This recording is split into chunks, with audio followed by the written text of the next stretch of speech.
Thank you, Valeria. So this project started, I can skip this.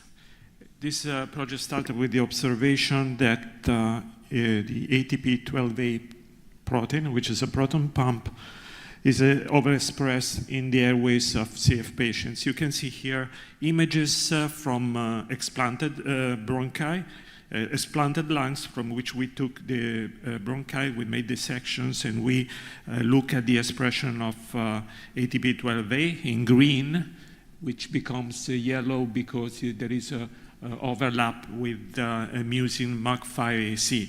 So we saw evidence of increased expression of ATP12A in the lungs of CF patients compared to lungs of other individuals. We did this also in nasal epithelial cells on the bottom here. Nasal epithelial cells from freshly collected from a CF patient, from CF individuals, and also we found evidence of increased ATP12A expression. So we asked whether this was a direct effect of a CF defect, I mean the lack of CFTR, or something related to inflammation. So we did studies in vitro on culture bronchial epithelial cells, culture bronchial epithelia, and we found no difference between CF and non-CF individuals. So we hypothesized that the difference in vivo was due to inflammation. Then we treated the epithelia with different stimuli that you see here, and we found that some stimuli are particularly potent in inducing ATP12A expression. And the interest about the ATP12A is because it may have a pathogenic role, and we will talk more about later. So you see, particularly with this stimulus, TNF-alpha, IL-17, you see the appearance of green, and also by Western blot, there is an increase in the ATP12A expression.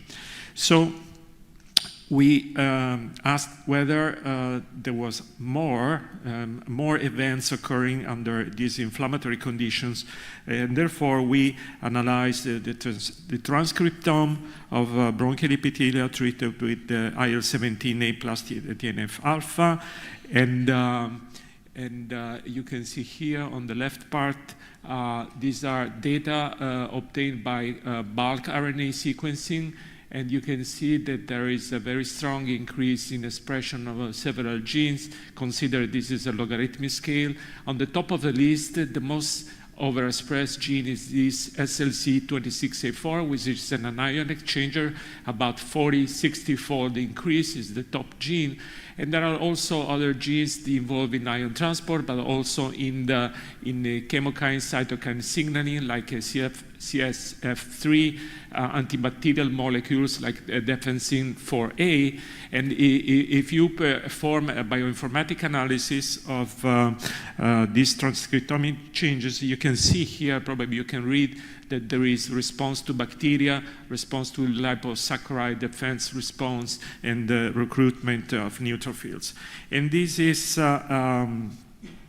interesting because the IL-17 is considered to be part of the immune response against extracellular bacteria, and may have a particular pathogenic role, pro-inflammatory role in the lungs of CF patients, according to recent studies. By single-cell RNA sequencing, we found that these events mainly occur in the non-ciliated secretory cells, and you can see some of the genes that are upregulated in this cluster of cells, secretory cells. What happens at the at the functional level? On the left part, we measure pH. under bicarbonate-free condition in order to see specifically the contribution of ATP12A, because remember ATP12A is a proton pump, so we can see that the overexpression of ATP12A causes apparently acidification of airway surface, which may have a pathogenic meaning, and this seems to be indeed due to ATP12A, because if we use Wabain, which is an inhibitor of ATP12A, although not very ideal in terms of specificity, if you use Wabain, then you see there is a decrease in acidification. So increase in ATP12A causes acidification, at least under these conditions, after treatment with the TNF-alpha plus IL-17A. At the level of electrogenic transport, you can see that, surprisingly, there is an increase in the activity of the ENaC, the sodium channel, and this you can see because there is increase in the response to amiloride. And this is interesting because this is the first pro-inflammatory stimulus that we found to increase and not decrease the activity of the ENaC channel. And of course, this is also another possible pathogenic event, because the increase in sodium absorption can cause dehydration of airway surface. Interestingly, we found also that besides the increase in ENaC function, we also saw an increase on CFTR activity, and of course, these are epithelia from non-CF individuals. So there is an increase in CFTR activity, and particularly CFTR activity elicited by isoproterenol as a beta-adrenergic stimulus. The reason why we use isoproterenol is because the treatment with TNF-alpha IL-17 also causes an upregulation of the adrenergic receptor beta-2. So you can see that there is an increased response to isoproterenol, and this can be blocked or by the beta-adrenergic antagonist or by inhibitor 172. We investigated the mechanism underlying the upregulation of the sodium channel, and the sodium channel is quite interesting because it is a control, of course, at the level of transcription, but also at the post-translational level, because it undergoes a very rapid recycling at the plasma membrane.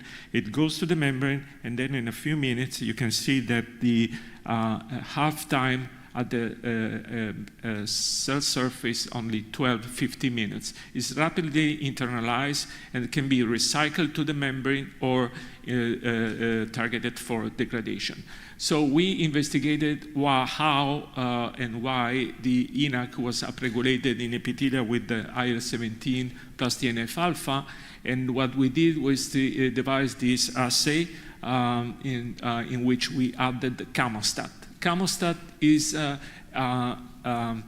inhibitor of proteases. Why? Because ENaC is activated by extracellular and intracellular proteases. Particularly extracellular proteases cause activation of ENaC.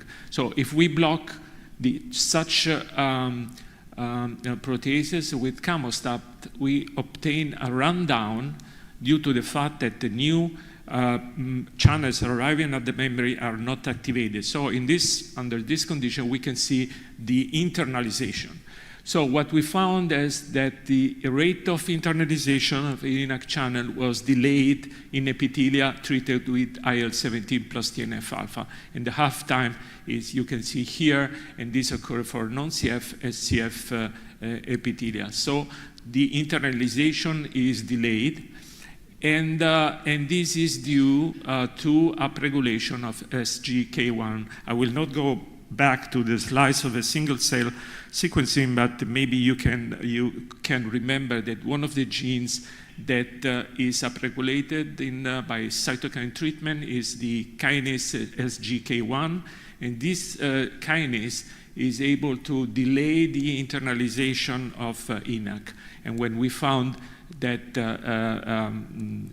when we inhibited SGK1 with this compound GSK, we found that there were no longer differences between epithelia treated with or without cytokines. So, in conclusion, summarizing the difference in INAC activity, we think is mostly due to a difference in internalization. So we ask, since all these changes, INAC function, ATP12A, SLC26A4, and CFTR included, we asked what are the consequences on the properties of epithelial surface. So we did experiments with this technique, FRAP, which means fluorescence recovery after photobleaching. What we did was to stain the epithelial surface with a fluorescent dextran, high molecular weight fluorescent dextran. So the entire surface of the epithelium was stained with a fluorescent marker. Then with the microscope, we applied an intense pulse of light in a selected circular region, causing bleaching of the fluorescent reporter. And then we measure the rate of recovery from this bleaching due to diffusion of the fluorescent marker from the surrounding areas. You can see traces of recovery, rapid recovery under this condition. When we treated epithelia with IL-17 plus TNF, importantly, we found that there was very slow recovery. You can see here from the trace, the fluorescent doesn't recover that much. And we interpreted such results as an increase in viscosity. And the data here, you can see that recovery is very slow or nearly absent in epithelia treated with IL-17 plus TNF, meaning that the viscosity is very high, probably through high sodium and chloride absorption.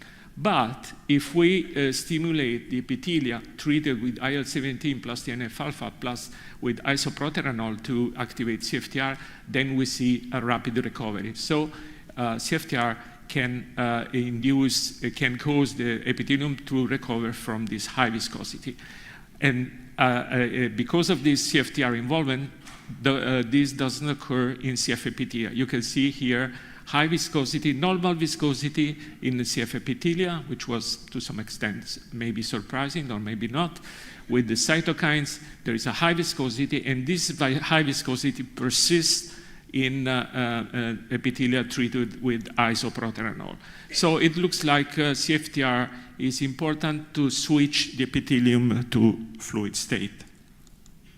We did also mucociliary transport. Here you see a video. What we did was to put black beads on the surface of epithelia, and we measured the transport of such beads, indicating the mucociliary transport. We compared non-CF and CF. There is some mucociliary transport in both types of epithelia. When we treat with IL-17 plus TNF-alpha, there is an arrest of transport in agreement with a high viscosity. You can see in both epithelia. If we treat with isoproterenol, then we see a recovery or partial recovery of mucociliary transport in CF, in non-CF, but not in CF. Again, in agreement with an important function of CFTR in recovering from the high viscosity state induced by cytokines. So, if CFTR is important in determining the viscosity of epithelium, we ask what happens to CF epithelia with delta F5 when we treat with correctors. And you see here, again, these are FRAP data. When we treat with cytokines, there is a decrease in the recovery, meaning high viscosity. If we treat with correctors, there is a significant recovery from this high viscosity state. So to try to explain the events that we measure in terms of viscosity, mucociliary transport, we consider all the genes and the proteins that are upregulated by the cytokine treatment, and we postulated that maybe all these events involving upregulation, SLC26A4, and ATP12A, all these events concur in promoting hyperabsorption of sodium and chloride. And with CFTR, again, as an important switch to convert the epithelium from reabsorption to secretion. And therefore, this model indicates possible alternative targets to modulate, to inhibit, essentially to promote an increase in the fluidity of the epithelial surface. One of them is ATP12A. So we postulated that ATP12A could be an interesting target, and this is also comes from studies published in the years by the Mike Welch group in Iowa. You see just one example, a paper published in 2016 in Science, saying that ATP12A is important for the acidification of epithelial surface in human and pigs, not in mice, because mice seem to have no expression of ATP12A. And therefore, because acidification of airway surface may increase viscosity, decrease the activity of the antimicrobial mechanism, therefore ATP12A could be important to inhibit, to obtain normalization of airway surface in CF airways. Unfortunately, ATP12A is a difficult target because there is not much pharmacology about ATP12A. There are no potent and selective ATP12A inhibitors. As you saw before, we use ouabaine, which is not ideal because it's even stronger inhibitor of a basolateral sodium-potassium pump. And so far we have not obtained, we have not been able to generate assays and cells suitable for high throughput screening to find ATP12A inhibitors. A solution can come from the recent determination of a 3D structure of ATP12A, and this may help in the search of inhibitors using in silico approaches. Another possible target is SLC26A4. I have no time to report you to talk about other evidences that exist towards the possibility of inhibiting SLC26A4 to obtain anti-inflammatory outcome. What we did was to use an available inhibitor of SLC26A4, YS01, and what we did was to do experiments with FRAP again, and non-CF and CF bronchi. We treated the epithelia with our cytokine combination, IL-17A plus TNF-alpha. You see an increase in viscosity, that the usual increase in viscosity.